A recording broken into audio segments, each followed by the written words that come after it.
대한민국 현대사에서 가장 길고도 짙은 그림자를 남긴 이름, 박정희. 18년이라는 긴 시간 동안 그는 이 땅의 모든 것을 통제했습니다. 사람들은 그를 반신반인이라 부르기도 했고 독재자라 부르기도 했습니다. 하지만 우리가 기억하는 그 간인하고 차가운 선글라스 뒤에는 아무도 알지 못했던 깊은 고독과 서늘한 공포가 숨겨져 있었습니다. 1970년대 후반, 청와대의 밤은 길고도 차가웠습니다. 당시 청와대 출입 기자들과 측근들의 회고록을 종합해보면 절대 권력의 정점에 서 있던 박정희 대통령은 밤마다 쉽게 잠들지 못했습니다. 시바스 리갈과 막걸리를 섞어 마시며 밤새도록 흘러간 옛 노래를 듣거나 누군가에게 전화를 걸어 의미 없는 농담을 던지기도 했습니다. 도대체 무엇이 그토록 그를 불안하게 만들었을까요? 그는 대한민국의 입법, 사법, 행정 3권을 모두 손에 쥐고 있었습니다. 군단은 그의 명령 하나면 탱크를 몰고 서울 시내를 뒤덮을 준비가 되어 있었고 정보기관은 국민들의 숨소리까지 도청하고 있었습니다. 그의 말 한마디는 곧 법이었고 그의 눈빛 한 번에 장관들의 목이 날아가던 시절이었습니다. 세상에 두려울 것이 하나도 없어 보였던 그 철옹성 같은 권력의 정점에서 박정희는 역설적으로 끊임없이 누군가의 시선을 의식하고 있었습니다. 우리는 흔히 박정희의 라이벌로 김대중이나 김영삼 같은 야당의 거물 정치인들을 떠올립니다. 물론 그들은 박정희 정권을 정치적으로 가장 힘들게 했던 인물들이 맞습니다. 하지만 박정희가 인간적으로 그리고 본능적으로 두려움을 느꼈던 대상은 따로 있었다는 기록들이 곳곳에서 발견됩니다. 단순히 선거에서 표를 뺏어가거나 시위를 주도해서가 아니었습니다. 박정희가 느꼈던 공포의 실체는 도덕적 열등감과 맞닿아 있었습니다. 자신의 과거, 자신의 정통성, 그리고 자신이 걸어온 길을 송두리째 부정할 수 있는 유일한 인물. 총칼로 위협해도 눈 하나 깜짝하지 않고 돈으로 회유하려 해도 거들떠보지 않으며 오로지 꼿꼿한 눈빛으로 박정희의 영혼을 꿰뚫어 보던 사람. 박정희는 그 사람의 이름이 보고서에 올라올 때면 유난히 예민하게 반응했고 때로는 불같이 화를 내다가도 깊은 침묵에 빠지곤 했습니다. 청와대 비서실의 한 관계자는 훗날 사석에서 이런 말을 남겼습니다. 각하께서는 세상 모든 사람을 내 편으로 만들 수 있다고 믿으셨지만 딱 한 사람 앞에서는 작아지셨다. 그분은 각하가 가진 컴플렉스의 전국을 찌르는 존재였다. 절대 권력자는 자신의 권력이 강해질수록 그 권력의 기반이 허약하다는 것을 누구보다 잘 알고 있습니다. 5.16 군사정변으로 권력을 잡은 태생적 한계, 그리고 유신헌법으로 영구 집권을 회칙하면서 생긴 정통성의 부재. 이 아킬레스건을 건드리는 자들은 모두 남산으로 끌려가거나 의문의 사고를 당했습니다. 그러나 박정희가 진짜 두려워했던 이 인물은 죽음조차 두려워하지 않는 태도로 일관했기에 박정희에게는 풀 수 없는 숙제이자 악몽 같은 존재였습니다. 오늘 우리는 박정희 시대의 화려한 경제 성장과 엄혹한 독재의 그늘 속에 가려져 있던, 그러나 박정희의 심장을 가장 서늘하게 만들었던 단 한 사람의 이야기를 추적해보려 합니다. 기록에 남겨진 그의 이름, 그리고 그 이름 앞에만 서면 작아졌던 독재자의 심리. 과연 그 남자는 누구였으며 왜 박정희는 천하를 쥐고도 그 한 사람을 어찌하지 못했을까요? 이 이야기는 단순한 정치 비사가 아닙니다. 이것은 한 인간이 가질 수 있는 신념의 크기가 총칼보다 얼마나 더 거대하고 무서운 것인지를 보여주는 드라마입니다. 그 시절 대한민국은 거대한 감옥이자 숨막히는 병영과도 같았습니다. 1970년대, 소위 유신시대라 불리던 그때의 공기는 지금과는 질감 자체가 달랐습니다. 길을 가다가도 경찰이 불심검문을 하면 주머니를 다 뒤집어 보여야 했고 술자리에서 대통령 욕을 한마디 했다가는 다음날 쥐도새도 모르게 사라지는 일이 비일비재했습니다. 막걸리 보안법이라는 말이 유행했습니다. 막걸리를 마시다가 뱉은 취중 진담조차 국가보안법 위반이나 긴급조치 위반으로 엮어 감옥에 보낼 수 있었기 때문입니다. 당시 서울 남산에는 중앙정보부, 현 국가정보원가 자리 잡고 있었습니다. 시민들에게 남산이라는 단어는 서울의 랜드마크가 아니라 공포 그 자체였습니다. 너 그러다 남산 간다 라는 말은 아이들의 울음을 그치게 할 정도로 섬뜩한 협박이었습니다. 남산의 지하 조사실에서는 붉은 조명 아래 끔찍한 고문이 자행되었고 그곳에 한번 들어갔다 나온 사람은 몸과 마음이 완전히 망가져 폐인이 되기 일쑤였습니다. 이러한 공포 분위기를 조성한 것은 박정희의 철저한 계산이었습니다. 그는 자신의 권력 유지를 위해 2인자를 키우지 않는 용인수를 썼습니다. 김종필, 김영욱, 이후락, 김재규 등 당대 내로라 하는 권력의 실세들은 박정희의 눈에 들기 위해 서로를 물어뜯고 감시했습니다. 중앙정보부장은 나는 새도 떨어뜨린다는 권세를 누렸지만 그 역시 박정희 앞에서는 고개를 들지 못하는 사냥개에 불과했습니다. 충성 경쟁은 과열되었고 그 과정에서 무고한 시민들과 민주인사들이 간첩으로 조작되거나 의문의 죽음을 맞이했습니다. 언론은 재갈이 물려 있었습니다. 신문에는 매일같이 정부의 치적을 찬양하는 기사만 실렸고 방송에서는 잘 살아보세라는 노래가 24시간 울려 퍼졌습니다. 겉으로 보기에 대한민국은 일사불란하게 움직이는 거대한 공장 같았고 모든 국민이 박정희를 우러러보는 것처럼 보였습니다. 하지만 그 침묵은 감요된 침묵이었습니다. 대학가에는 사복경찰들이 학생으로 위장해 강의실에 앉아 있었고 교수들은 강의 내용 하나하나를 검열받아야 했습니다. 서점에서는 금서들이 압수당했고 극장에서는 영화 시작 전 애국가가 울려 퍼질 때 기립하지 않으면 구타를 당하기도 했습니다. 이런 질식할 듯한 통제 속에서 감히 박정희에게 반기를 든다는 것은 자살행위나 다름없었습니다. 그것은 단순히 용기의 문제가 아니었습니다. 자신뿐만 아니라 가족, 친척, 친구들까지 모두 파멸시킬 수 있는 무모한 도박이었습니다. 박정희는 이 시스템을 완벽하게 구축했다고 믿었습니다. 공포는 가장 효율적인 통치 수단이었고 경제성장은 그 공포를 정당화하는 면죄부였습니다. 그런데 이 완벽해 보이는 공포의 시스템 오작동을 일으키는 존재가 나타난 것입니다. 모두가 예라고 말하며 고개를 숙일 때 홀로 꼿꼿이 고개를 들고 아니오라고 말하는 사람, 남산의 고문 기술자들도 혀를 내두르게 만드는 기백을 가진 사람. 그는 박정희가 만들어 놓은 공포의 성벽에 균열을 내기 시작했습니다.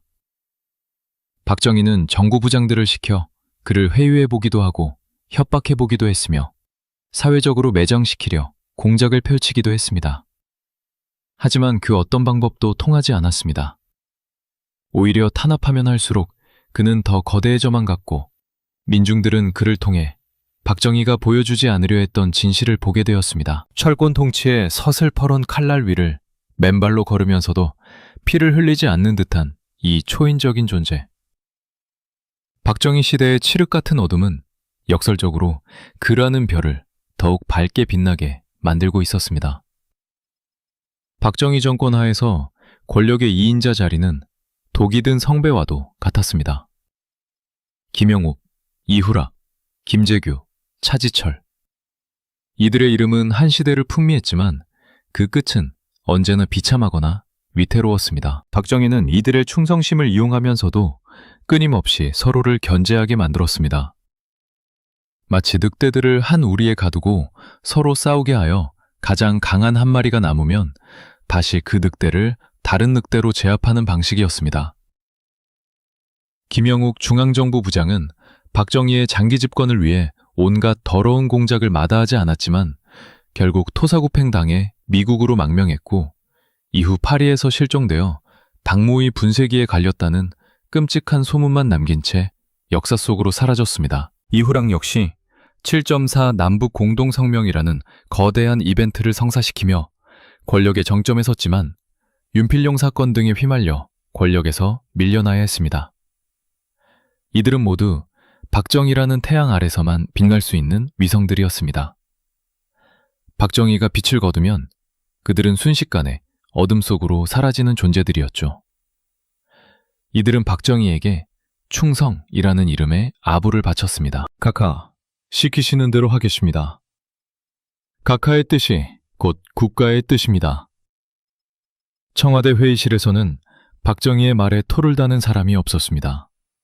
그저 받아 적기 바빴고 박정희의 기분을 살피느라 눈동자를 굴리기 바빴습니다.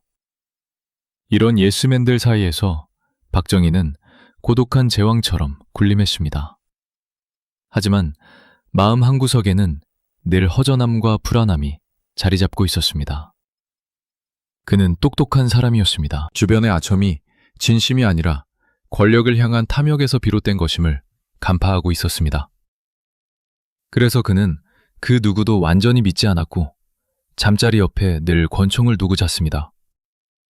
자신의 그림자조차 믿을 수 없는 불신의 늪, 그것이 절대 권력자가 갇힌 감옥이었습니다.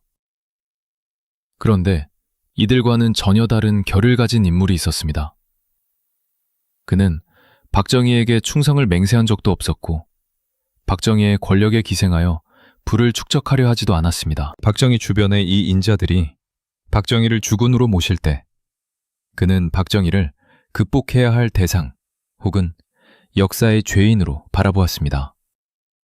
그는 박정희의 눈을 피하지 않았습니다. 오히려 박정희가 그의 눈빛을 부담스러워했습니다. 박정희의 측근들이 카카, 그놈을 어떻게 할까요? 라고 물으면 박정희는 묘한 침묵을 지키거나 너희들이 함부로 건드릴 사람이 아니다 라며 화제를 돌리곤 했습니다. 이는 단순한 정치적 계산이 아니었습니다. 박정희는 알고 있었던 것입니다. 내 주변의 이 하이에나 같은 부하들은 매 권력이 사라지면 나를 물어뜯겠지만 저 사람은 매가 권력을 잃어도 나를 똑같은 눈으로 바라볼 것이라는 사실을 말입니다. 충성 경쟁이 난무하던 진흙탕 같은 정치판에서 홀로 고고하게 피어난 연꽃처럼 그는 존재했습니다. 그 이질적인 존재감은 박정희에게 경외심과 동시에 깊은 열등감을 안겨주었습니다. 그렇다면 박정희를 이토록 긴장하게 만든 그 의문의 인물은 도대체 누구였을까? 그는 군복을 입고 탱크를 모는 장군도 아니었고 수조 원의 돈을 굴리는 재벌 회장도 아니었습니다. 그가 가진 무기라고는 낡은 가방 하나와 펜, 그리고 쩌렁쩌렁한 목소리가 전부였습니다. 하지만 그 목소리는 어떤 대포 소리보다 컸고 그의 펜은 어떤 칼보다 날카로웠습니다. 1960년대와 70년대 신문의 일면이 정권의 검열로 하얗게 비워져 나가던 시절 그는 검열관들이 찢어버린 원고지 조각들을 모아 다시 글을 썼습니다. 그는 바로 장준하였습니다. 장준하라는 이름 세 글자는 박정희에게 트라우마 그 자체였습니다. 왜냐하면 두 사람의 인생은 마치 거울의 양면처럼 혹은 빛과 그림자처럼 묘하게 겹치면서도 정반대의 길을 걸어왔기 때문입니다. 박정희의 이력을 쫓아가다 보면 어느 순간 반드시 장준하라는 벽에 부딪히게 됩니다. 박정희가 숨기고 싶어 했던 일제강점기의 흔적, 그리고 광복군의 역사. 이 지점에서 장준하는 박정희가 가질 수 없었던 정통성을 온몸으로 대변하는 인물이었습니다. 장준하는 일제 학도병으로 징집되었다가 탈출하여 육천리 대장정을 거쳐 광복군에 합류했습니다. 그는 김구 선생의 비서로 활동하며 임시정부의 적통을이었습니다. 반면 박정희는 만주 군관학교로 나와 일본군 장교로 복무했습니다. 대한민국 대통령이라는 자리에 앉아 있었지만 친일파 장교 출신이라는 꼬리표는 박정희의 가장 아픈 영린이었습니다. 그리고 그 영린을 살아있는 존재 자체로 증명하는 사람이 바로 장준하였던 것입니다. 박정희에게 장준하는 단순히 야당 정치인이나 언론인이 아니었습니다. 그는 살아있는 양심이자 역사의 증인이었습니다. 박정희가 경제 개발을 명분으로 독재를 합리화할 때 장준하는 배부른 돼지가 되기보다는 배고픈 소크라테스가 되겠다며 민주주의와 민족 정기를 외쳤습니다. 사상계라는 잡지를 발행하여 지식인들을 깨우고 국회의원이 되어서는 박정희의 면전에서 박정희 씨라고 부르며 호통을 쳤던 유일한 인물. 박정희는 정보보고서를 통해 장준하의 일거수일투족을 감시했지만 그 보고서를 읽을 때마다 패배감을 느꼈을지도 모릅니다. 총구 앞에서도 비굴해지지 않는 그의 태도는 총으로 권력을 잡은 박정희를 초라하게 만들었으니까요. 박정희가 밤잠을 설치며 두려워했던 것은 장준하라는 개인의 물리적 힘이 아니라 장준하가 대변하는 올바른 역사 그 자체였던 것입니다. 그래서 청와대의 밤은 장준하라는 이름 앞에서 더욱 길고 어두울 수밖에 없었습니다. 박정희와 장준하, 이 두 사람의 악연은 마치 운명이 장난을 친 것처럼 끈질기고도 깊었습니다. 두 사람의 인연은 해방정국이 아닌 그보다 훨씬 이전인 일제강점기 말기로 거슬러 올라갑니다. 하지만 그 시작점은 너무나 달랐습니다. 박정희가 다카키 마사오라는 이름으로 혈서를 쓰고 만주군관학교에 입학해 황군 장교의 길을 걷고 있을 때 장준하는 일본군 학도병으로 끌려갔지만 목숨을 건 탈출을 감행하고 있었습니다. 장준하는 중국 대륙 6,000리를 걸어 충칭 임시정부를 찾아가 광복군이 되었습니다. 광복군 제2지대. 그곳에서 장준하는 조국의 독립을 위해 총을 들었고 미국의 OSS 훈련까지 받으며 국내 진공작전을 준비했습니다. 만약 일제가 조금만 더 늦게 항복했다면 장준하는 낙하산을 타고 한반도로 침투해 박정희가 소속된 일본군 부대와 교전했을지도 모릅니다. 역사에는 가정이 없다지만 이 엇갈린 운명은 훗날 대한민국 현대사에서 가장 치열한 정신적 대결의 씨앗이 베었습니다. 해방 후 두 사람은 각자의 길을 걷는 듯 했습니다.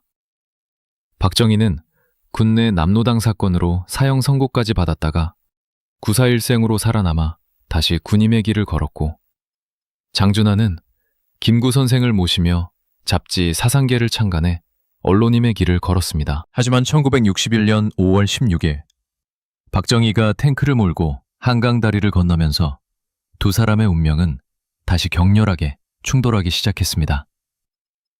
쿠데타로 정권을 잡은 박정희에게 가장 뼈아픈 비판을 가한 곳이 바로 장준하의 사상계였습니다. 장준하는 펜으로 박정희의 쿠데타가 가진 불법성을 고발했고 민주주의를 유린하는 군사정권의 폭거를 낱낱이 기록했습니다. 당시 지식인들과 대학생들은 사상계를 읽으며 민주주의에 대한 갈망을 키웠고 이는 박정희 정권에게 눈엣 가시와도 같았습니다.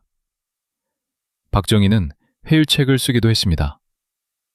장준하에게 장관 자리를 제안하며 손을 내밀었지만 장준하는 단칼에 거절했습니다. 나는 일본 천황에게 충성을 맹세한 사람과는 함께 일할 수 없다. 이 한마디는 박정희의 심장에 비수처럼 꽂혔습니다. 두 사람의 대립이 정점에 달한 것은 1965년 한일협정 비준 반대 투쟁 때였습니다. 박정희는 경제개발 자금을 마련한다는 명분으로 일본과 굴욕적인 국교 정상화를 추진했습니다. 식민 지배에 대한 제대로 된 사과도 받지 못한 채 헐값에 청구권을 팔아넘기려 하자 온 나라가 들끓었습니다. 이때 장준하는 거리로 뛰쳐나와 박정희는 제2의 이완용이라며 맹비난을 퍼부었습니다. 그는 서울 효창공원에서 열린 집회에서 수만 명의 군중을 향해 사자오를 토했습니다. 우리는 일본의 쌀을 팔아먹은 매국노를 규탄한다. 박정희 씨는 일본군 장교의 군복을 벗고 대한민국 대통령의 자리에서 내려오라. 대통령에게 씨라는 호칭을 붙인 것은 당시로서는 상상도 할 수 없는 불경죄였습니다. 하지만 장준하는 멈추지 않았습니다. 그는 박정희를 향해 밀수왕초라고 비꼬기도 했고 국회 국방위원회에서는 박정희의 명전에 대고 호통을 치기도 했습니다. 1966년 삼성 사카린 밀수 사건이 터졌을 때 대구에서 열린 야당 집회에서의 발언은 전설로 남아 있습니다. 장준하는 연단에 올라 이렇게 외쳤습니다. 우리나라 밀수 왕초는 바로 박정희다. 이 발언으로 장준하는 국가원수 모독죄로 구속되었습니다. 하지만 감옥에서도 그는 굴하지 않았습니다. 오히려 옥중 출마를 통해 국회의원에 당선되는 기염을 토했습니다. 서울 동대문구 유권자들은 감옥에 있는 장준하를 압도적인 표차로 당선시키며 박정희 정권에 강력한 경고를 보냈습니다. 박정희는 이 결과를 보고받고 큰 충격에 빠졌을 것입니다. 아무리 가두고 탄압해도 국민들의 마음속에 있는 장준하라는 불꽃을 끌 수 없다는 사실을 뼈저리게 느꼈기 때문입니다. 박정희와 장준하의 대결은 단순한 정치 투쟁이 아니었습니다. 그것은 친일과 반일, 독재와 민주, 현실 타협과 원칙 고수라는 가치관의 전쟁이었습니다. 결정적인 사건은 1973년 장준하가 주도한 개헌청원 100만인 사명운동이었습니다. 유신헌법으로 영구 집권을 꿈꾸던 박정희에게 개헌 논의는 금기 중의 금기였습니다. 그러나 장준하는 헌법을 고쳐서라도 독재를 끝장내야 한다며 거리로 나섰습니다. 불과 열흘 만에 30만 명이 서명에 동참했습니다. 불길이 걷잡을 수 없이 번지자 박정희는 긴급조치 1호를 발동했습니다. 긴급조치 1호는 유신헌법을 비방하거나 개헌을 논의하는 일체 행위를 금지하고 이를 위반하면 영장 없이 체포, 구속, 압수수색할 수 있게 만든 초헌법적 조치였습니다.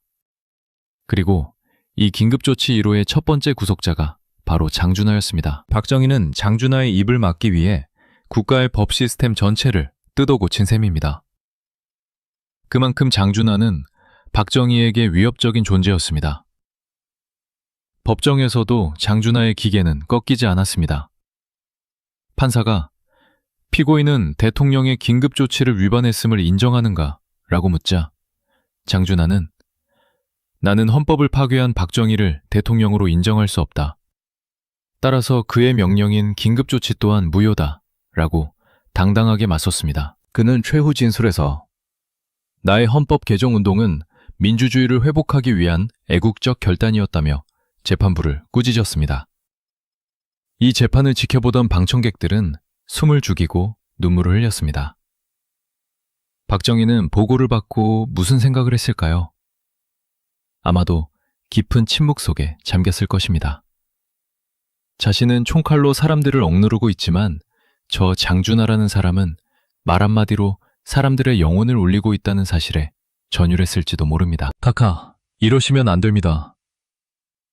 모두가 침묵할 때 유일하게 아니라고 말했던 장준하의 외침은 청와대의 두꺼운 벽을 뚫고 박정희의 귓광화에 끊임없이 맴돌았습니다. 그것은 권력자가 가장 듣기 싫어하는, 그러나 가장 두려워하는 양심의 소리였기 때문입니다.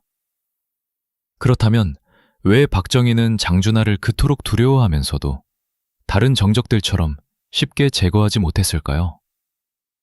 박정희 정권 하에서 수많은 사람들이 남산으로 끌려가 고문을 당하거나 의문의 죽음을 맞이했습니다. 인혁당 사건처럼 사법살인을 저지르는 것도 서슴지 않았던 정권이었습니다.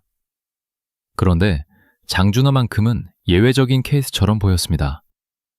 그는 수없이 감옥을 드나들었지만 1975년 그 의문의 죽음을 맞이하기 전까지는 살아남아 끊임없이 박정희를 괴롭혔습니다. 여기에는 복합적인 이유가 존재합니다. 우선 장준하가 가진 상징성이 너무나 거대했습니다.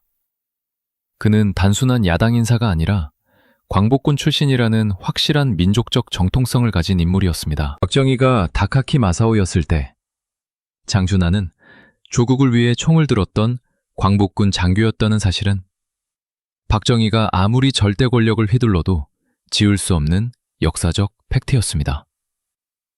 박정희 입장에서 장준하를 섣불리 건드렸다가는 자신의 가장 아픈 약점인 친일 경력이 더욱 부각되어 정권의 도덕적 기반 자체가 무너질 수도 있다는 공포가 있었을 것입니다. 또한 미국의 존재도 무시할 수 없었습니다. 장준하는 1962년 아시아의 노벨상이라 불리는 막사 이사이상을 수상할 정도로 국제적인 인지도가 높은 언론인이었습니다. 미국 정계와 언론계에서도 장준하를 주목하고 있었고, 그를 한국의 대표적인 민주화 인사로 인식하고 있었습니다. 박정희 정권에게 미국의 지지와 원조는 생명줄과도 같았습니다. 그런 상황에서 국제적으로 명망 높은 장준하를 함부로 해쳤다가는 외교적인 후폭풍을 감당하기 어려웠을 것입니다. 실제로 미국 정보기관은 장준하의 동향을 예의주시하고 있었고, 박정희 정권에게 장준하의 신변 안전에 대한 우려를 전달하기도 했습니다. 이러한 국제적인 시선은 장준하에게 일종의 보호막 역할을 해주었습니다. 하지만 이 보호막이 영원할 수는 없었습니다.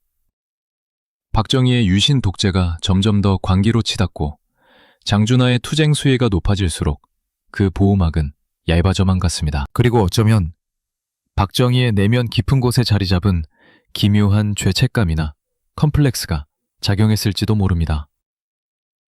심리학적인 관점에서 보면 박정희는 장준하를 보며 자신이 되고 싶었던, 그러나 결코 될 수 없었던 이상적인 군인의 모습을 보았을 수도 있습니다. 박정희는 군인으로서의 자부심이 대단한 사람이었습니다. 하지만 그의 군 경력은 일본군, 공산주의자 연로, 쿠데타 등으로 얼룩져 있었습니다. 반면 장준하는 오로지 조국을 위해 헌신한 티 없이 맑고 강인한 군인이자 지식인이었습니다. 박정희는 장준하를 미워하면서도 한편으로는 그를 인정하지 않을 수 없었을 것입니다. 술자리에서 측근들이 장준하를 욕하면 박정희가 오히려 너희들이 장준하를 아느냐? 그는 진짜 사나이다 라고 두둔했다는 일화는 이러한 복잡한 심리를 잘 보여줍니다. 죽이고 싶을 만큼 미웠지만 함부로 죽일 수 없을 만큼 그를 의식하고 있었던 것입니다. 기록들은 박정희가 장준하라는 이름 앞에서 얼마나 예민하게 반응했는지를 생생하게 보여줍니다. 청와대 비서실장 김정념의 회고록이나 당시 출입기자들의 증언을 종합해보면 박정희는 매일 아침 보고되는 정보보고서에서 장준하의 이름을 발견할 때마다 표정이 굳어졌다고 합니다. 특히 장준하가 박정희의 친일 행적을 거론하거나 유신 헌법의 불법성을 지적하는 발언을 했다는 보고가 올라오면 집무실의 공기가 얼어붙었다고 전해집니다. 어떤 날은 보고서를 집어던지며 화를 내기도 했고, 어떤 날은 한참 동안 창밖만 바라보며 침묵을 지키기도 했습니다. 미국 국무부의 기밀 해제 문서에도 흥미로운 내용이 등장합니다. 주한 미국 대사관이 본국에 보낸 전문에는 박정희 대통령은 장준하를 가장 위협적인 정적으로 간주하고 있다. 김대중이나 김영삼보다 장준하가 대중에게 미치는 도덕적 영향력을 더 두려워하는 것으로 보인다. 라는 분석이 실려 있습니다. 이는 박정희가 장준하를 단순한 정치적 라이벌이 아니라 정권의 존립 자체를 위협하는 도덕적 심판자로 인식했음을 시사합니다. 또한 1974년 긴급조치 발동 당시 중앙정보부 내부 회의록에는 장준하의 입을 막지 않으면 유신 체제의 안정을 기할 수 없다는 내용이 포함되어 있어 정권 차원에서 장준하를 얼마나 심각하게 다루었는지 알 수 있습니다. 심지어 박정희의 최측근이었던 이후락 전 중앙정보부장은 훗날 사석에서 각하께서는 밤에 잠을 잘 못 이루실 때가 많았는데 그럴 때면 장준하 씨 이야기를 꺼내며 괴로워하셨다고 회고하기도 했습니다. 천하를 호령하던 독재자가 한 명의 제야 인사 때문에 불면증에 시달렸다는 사실은 시사하는 바가 큽니다.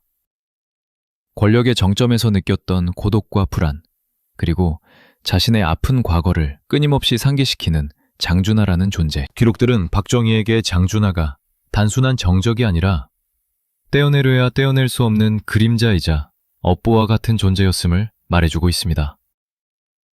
그는 박정희가 가장 지우고 싶어 했던 과거이자 가장 두려워했던 미래였습니다. 운명의 날은 예고도 없이 찾아왔습니다. 1975년 8월 17일 경기도 포천의 약사봉. 그날 장준하는 등산 동호회 회원들과 함께 산에 올랐습니다. 그리고 몇 시간 뒤 그는 싸늘한 주검으로 발견되었습니다. 경찰은 서둘러 실족사라고 발표했습니다. 깎아지른 듯한 절벽에서 발을 헛디뎌 추락했다는 것입니다. 하지만 그 죽음에는 너무나 많은 의문점들이 꼬리에 꼬리를 물고 이어졌습니다. 평생 산을 타온 베테랑 등산가가 그다지 험하지도 않은 코스에서 추락했다는 것부터가 의심스러웠습니다. 시신 발견 당시의 상황은 더욱 기이했습니다. 높이 14m 절벽에서 떨어졌다는 시신에는 외상이 거의 없었습니다. 옷은 찢어진 곳 하나 없이 깨끗했고 안경조차 깨지지 않은 채 그대로였습니다. 오직 머리 뒤쪽, 귀 뒤에 있는 원형의 함몰 자국만이 유일한 상처였습니다. 마치 누군가 둔기로 정확하게 가격한 듯한 흔적. 이것은 단순한 추락사가 아님을 강력하게 암시하고 있었습니다. 당시 현장에 있었던 유일한 목격자는 김용환이라는 인물이었습니다. 그는 자신을 장준하의 열렬한 지지자라고 소개하며 등산에 합류했지만 그의 정체는 베일에 쌓여 있었습니다. 그는 사고 당시 장준하가 샌드위치를 먹자고 하여 자리를 비운 사이 추락 소리를 들었다고 진술했지만 그의 말은 앞뒤가 맞지 않는 부분이 많았습니다. 훗날 밝혀진 바에 따르면 그는 중앙정보부와 연관된 인물이라는 의혹이 제기되기도 했습니다. 하지만 1975년의 대한민국에서 의문을 제기하는 것은 죽음을 자초하는 일이었습니다. 언론은 경찰의 발표를 그대로 받아 적었고 장준하의 죽음은 실족사라는 이름으로 황급히 봉인되었습니다. 장례식조차 정보기관 요원들의 삼엄한 감시 속에서 치러졌습니다. 조문객들의 발길은 끊겼고 유가족들은 슬픔을 채 달래기도 전에 감시와 도청의 공포 속에 떨어야 했습니다. 그렇게 박정희가 가장 두려워했던 단 한 사람은 허망하게 그러나 의문의 물음표를 남긴 채 세상을 떠났습니다. 장준하가 사라진 후 박정희의 세상은 평온해졌을까요? 겉으로 보기에는 그랬습니다. 가장 뼈아픈 비판을 쏟아내던 목소리가 사라지자 유신체제는 더욱 공고해지는 듯 했습니다. 긴급조치는 계속되었고 국민들의 입은 더욱 굳게 닫혔습니다. 박정희는 이제 자신의 권력을 위협할 사람은 아무도 없다고 안심했을지도 모릅니다. 하지만 장준하의 죽음은 박정희 정권의 종말을 알리는 서곡과도 같았습니다. 장준하라는 브레이크가 사라지자 박정희 정권은 폭주 기관차처럼 파국을 향해 질주하기 시작했습니다. 도덕적 비판 세력이 사라진 자리에는 맹목적인 충성 경쟁과 권력 암투만이 남았습니다.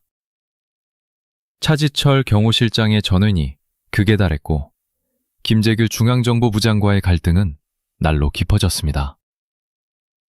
박정희의 판단력은 점점 흐려졌고 민심은 바닥을 쳤습니다. 그리고 1979년 10월 26일 장준하가 세상을 떠난 지 4년 후 궁정동 안가에서 총성이 울렸습니다. 박정희는 자신의 신복이었던 김재규의 총탄에 맞아 쓰러졌습니다. 아이러니하게도 김재규는 법정 진술에서 자신이 거사를 일으킨 이유 중 하나로 장준하 선생의 의문의 죽음을 접하고 유신체제에 회의를 느꼈다고 언급한 것으로 알려져 있습니다. 장준하라는 육체는 사라졌지만 그의 죽음이 남긴 파장이 결국 박정희의 심장을 겨누는 총구가 되어 돌아온 것입니다. 박정희가 그토록 두려워했던 것은 장준하라는 사람이 아니라 그가 상징하는 시대정신이었음을 역사는 증명하고 있습니다. 장준하를 제거하면 모든 것이 해결될 줄 알았지만 오히려 그 죽음은 박정희 정권의 도덕적 파탄을 확정짓고 내부 붕괴를 가속화하는 결정타가 되었습니다. 세월이 흘러 2012년 장준하 선생의 묘소를 이장하는 과정에서 두개골이 세상에 드러났습니다. 그리고 법의학자들의 감식 결과 머리의 둥근 상처는 외부 가격에 의한 손상의 가능성이 높다는 소견이 나왔습니다. 가격 후 추락, 즉 누군가에 의해 살해된 뒤 추락사로 위장되었을 가능성이 과학적으로 제기된 것입니다. 37년 만에 땅속에서 외친 장준하의 웅변이었습니다. 진실은 침몰하지 않고 역사는 거짓을 용서하지 않는다는 것을 보여준 순간이었습니다. 이제 우리는 질문을 던져야 합니다. 진정한 승자는 과연 누구입니까? 18년 동안 절대 권력을 휘두르며 세상을 호령했지만 결국 부하의 총에 비참하게 생을 마감한 박정희입니까? 아니면 가진 것 하나 없이 쫓기고 탄압받다 의문의 죽음을 맞이했지만 죽어서도 살아남아 역사의 정의를 증언하고 있는 장준하입니까? 박정희는 권력의 힘을 믿었고 장준하는 신념의 힘을 믿었습니다. 권력은 한 시대를 지배할 수 있지만 신념은 역사를 바꿉니다. 오늘날 우리는 경제 발전의 공을 박정희에게 돌리기도 하지만 민주주의와 정의의 뿌리는 장준하와 같은 이들의 희생 위에 서 있음을 기억합니다. 박정희가 그토록 두려워했던 것은 어쩌면 장준하라는 거울에 비친 자신의 초라하고 일그러진 양심이었을지도 모릅니다. 그 단 한 사람은 박정희에게 영원히 풀지 못한 숙제이자 끝내 넘을 수 없었던 거대한 산이었습니다. 역사의 법정에서 판결은 이미 내려졌는지도 모릅니다. 총칼로 쌓아올린 성은 무너졌지만 올곧은 정신으로 쌓아올린 탑은 영원히 빛나고 있기 때문입니다. 구독과 좋아요, 알림 설정은 더 깊이 있는 역사 이야기를 만드는 큰 힘이 됩니다. 감사합니다.